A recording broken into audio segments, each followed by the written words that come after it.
The ICEVI, the Nippon Foundation Mathematics Package for Teachers video series, Abacus as a Mathematical Tool. Title of the video: An even digit number with many zeros at the end can never be a perfect square. Let us take the example 4000. We already demonstrated that a number which is having odd digits and two zeros at the end may be a perfect square and may not be a perfect square. In the case of 96,100, it is a perfect square, and at the same time 53,600, though we have two zeros at the end, is not a perfect square. Whereas a number with one zero at the end, even if it is having odd digits, that is 96120, can never be a perfect square. At the same time, when we take the even digit numbers, even if we have many zeros at the end, that number can never be a perfect square. Let us take 4000. Here 4000 is having four digits, so it is an odd number. Now 4000 can never be a perfect square, whereas if we take 400, which is a three-digit number and having two zeros at the end, this is a perfect square because the square root is 20.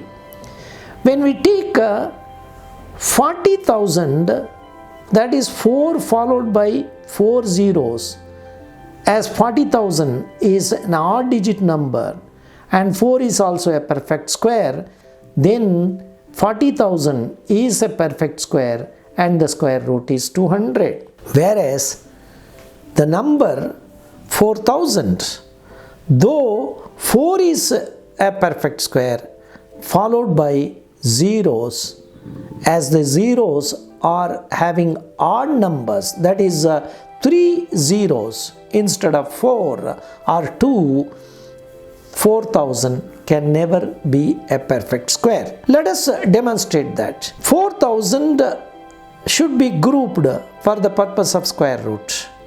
That means we group from the right side, so the first group becomes 0, 0 and the second group becomes 40. Now for the purpose of calculation, we have to take in order 40 and 0, 0 as the two groups.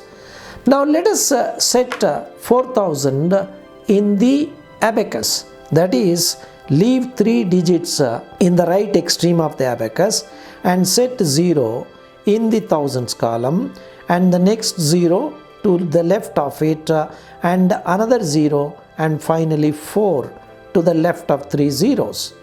Now we have to take one group at a time. We have to find out the perfect squares in 40.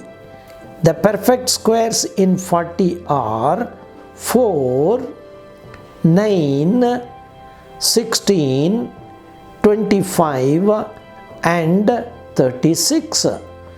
So we have to take the highest perfect square.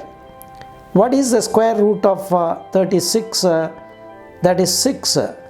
So we have to set this 6 to the immediate left of the number 4. Now 6 multiplied by 6 is 36, that is subtracted from 40, that is you subtract 3 from 4, and in order to subtract 6 from 0, you subtract 1 in the higher column and add 4 in the lower column.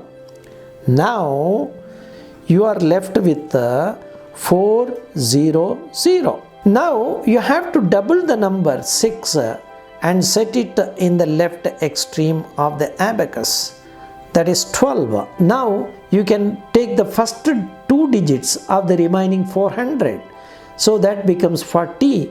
you ask how many 12s in 40? There are 3's.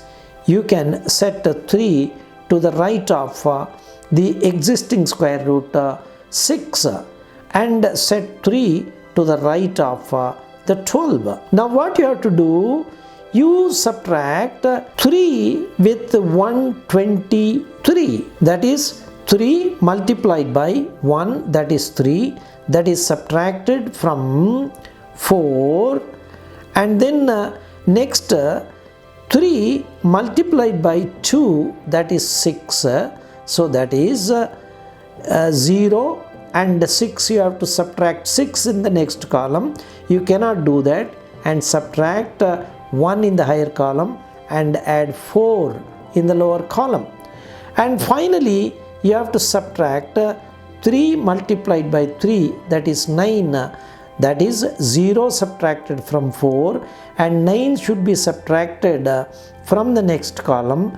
You cannot do that, and therefore subtract 1 in the higher column and add 1 in the lower column. Therefore you get a remainder 31. Here you get a square root which is 63 and the remainder 31. That means 4000 is not a perfect square. Therefore, we have demonstrated in this exercise and the previous exercise that a 4-digit number with many zeros can never be a perfect square.